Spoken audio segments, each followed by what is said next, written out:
Hello mga kadresya! 10 years old si Keisha nung ma-receive niya ang First Holy Communion.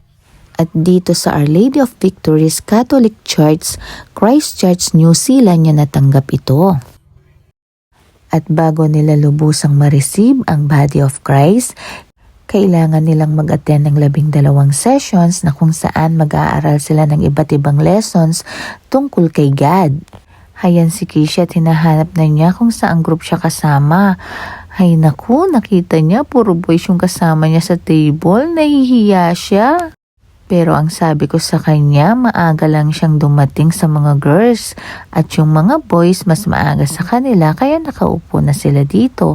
By grouping kasi sila at dahil sa dami nila ay nagkaroon sila ng 2 batch. Si Keisha, aatenan niya ang 4 o'clock to 5:30 p.m. every Wednesday.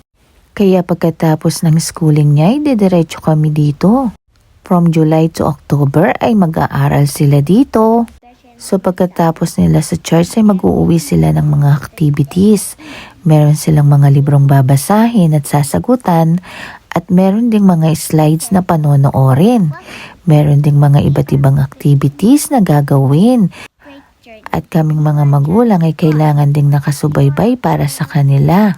Kaya pinagbubuti naman ni Keisha ang pag-aaral ng mga lessons niya. Oh, you are blessed. You are blessed. What does it mean to be blessed? It means that God loves you and showers you with gifts. See you sa mga susunod na video ng kanyang pag-aaral. God bless us all!